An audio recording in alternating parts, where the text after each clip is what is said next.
Everyone, hi, it's Lionel here from the Business Nation.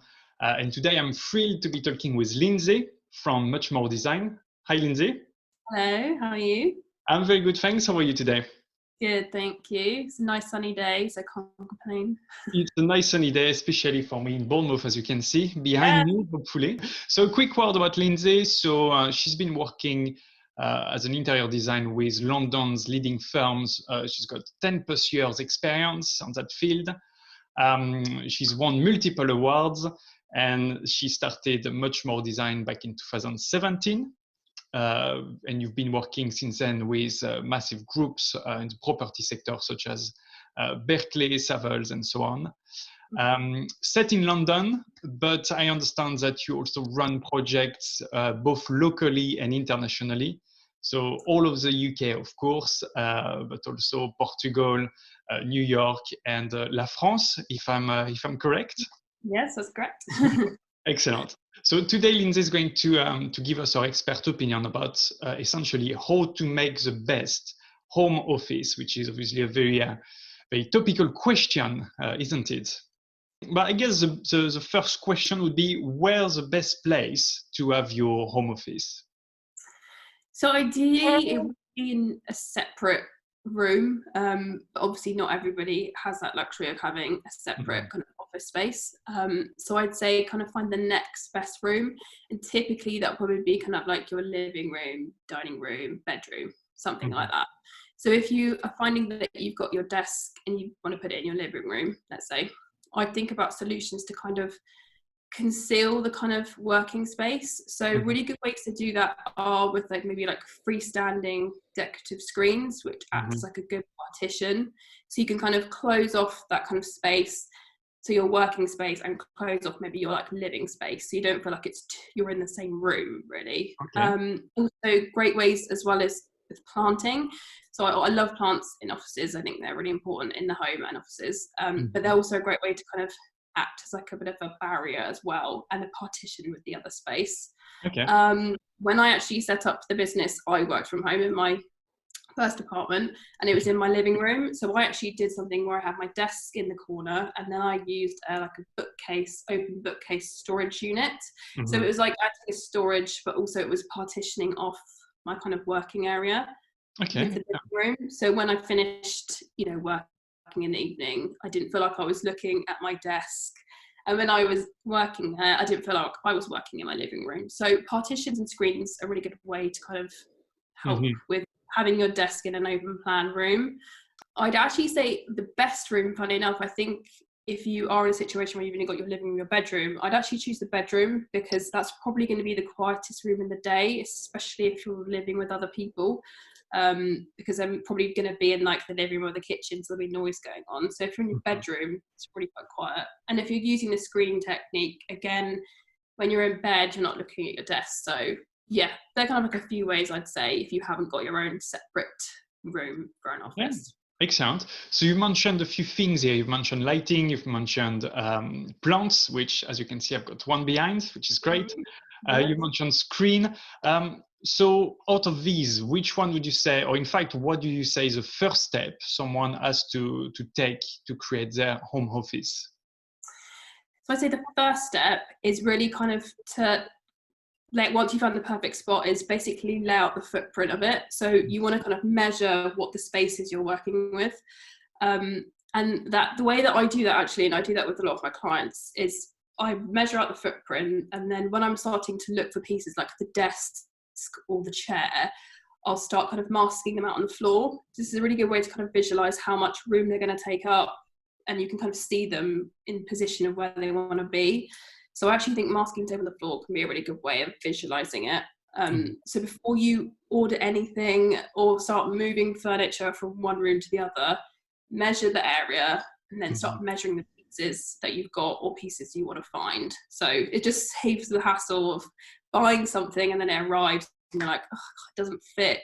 It is so annoying. So just make sure you really measure and kind of plan out the space, and then you can start looking at what pieces you want to put in there, where you want to put the chair, where you want to put your planting, and it works much better that way.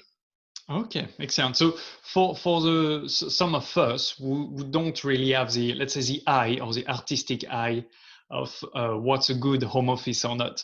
What are the simple steps that some people can start to take, well, today, to be honest? Mm-hmm. So as you said, planting, you've got obviously a plant there behind you, which I love. That is the best way, I think the easiest way, especially at the moment, is to add some planting into your kind of workspace. They bring like really nice color and texture anyway, but obviously they're really good for the environment. And they also actually scientifically proven that actually having plants around you kind of reduces stress levels and productivity. So they're just really good things to have, and they're just easy to do. So that's something you can do kind of like right now, is bring some plants in, which will make you feel better about your space. I'd also say artwork's a really good one. Okay. That's kind of easy to do.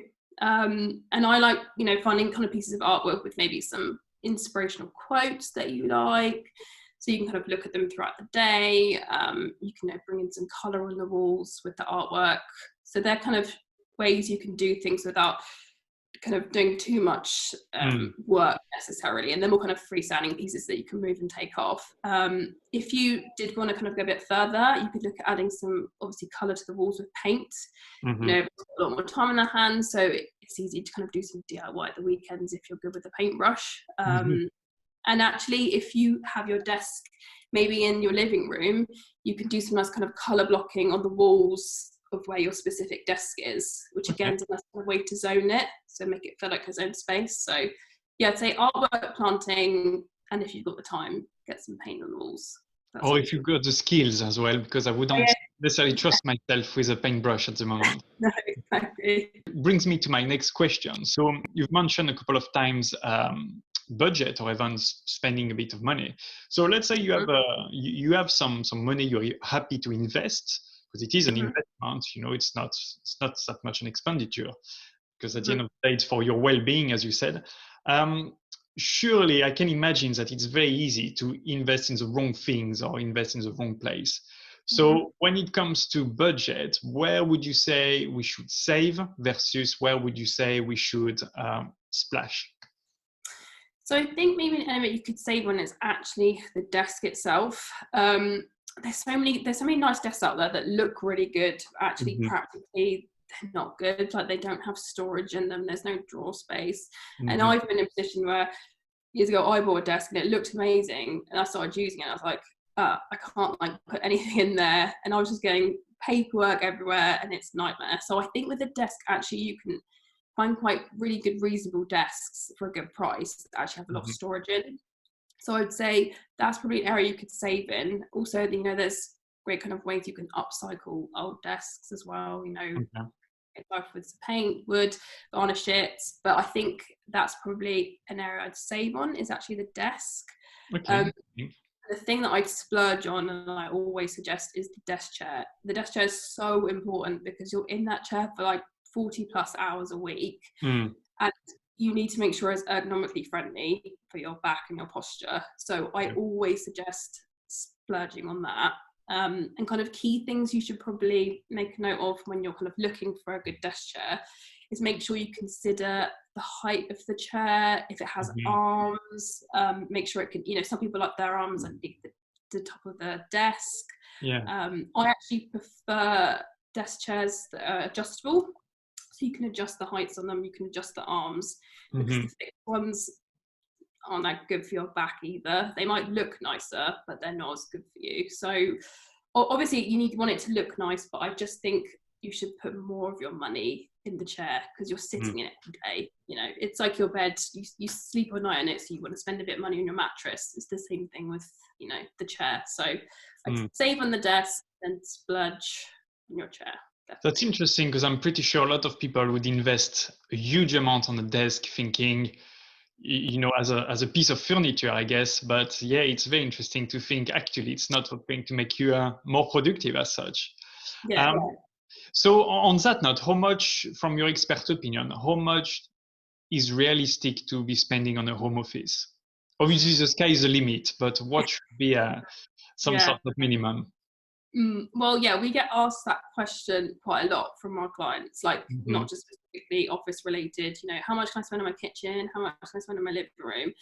And like I say to my clients, is it completely depends, I think, on how much you use the space, you know, how many people are using it, how much time you spend in there, to how much you want to spend. So for example, I've worked on projects where the client just wanted like a nice office space. They didn't always work from home. It was only a couple of days a week. So she didn't want to spend too much on the space. So I think that was around kind of 3,000 mark, because it was more freestanding pieces and slightly more economical. And it was better to, obviously, because she wasn't in there all the time, spend less on that room. And for example, in that design, she spent more of her time in the kitchen, so we spent more money in the kitchen.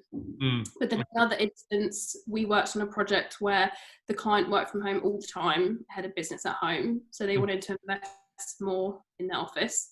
So we did all bespoke furniture, so bespoke desk, bespoke shelving, bespoke storage. So that came in more, that was around 12,000. Wow. So it completely varies. And the way I think a designer can help you by speaking to a designer is they can kind of help you with finding out how much time you're in space, what you like, what you don't like, and then help put kind of a budget, the design together with costings, and so you can kind of work to the scheme that fits your lifestyle. So as you said, it completely varies, but if you're going to do it, just think how much time you spend in that space, and that will deter how much you spend on the space money-wise. Linsey, thank you very much. So if you want to contact Linsey, our website is muchmore-design.com. So Muchmore in one word, obviously, -design.com. Linsey's email address is Linsey, so Linsey. Is that correct? There's no A, there's nothing like that. Okay, so Linsey at muchmore-design.com. And if you want to see more of these kind of videos, obviously subscribe to our YouTube channel or keep coming back to the Business Nation. Linsey, thanks again, and all the best for the forthcoming weeks. Thank you so much. It was lovely talking to you. Thank you. Bye-bye. Bye.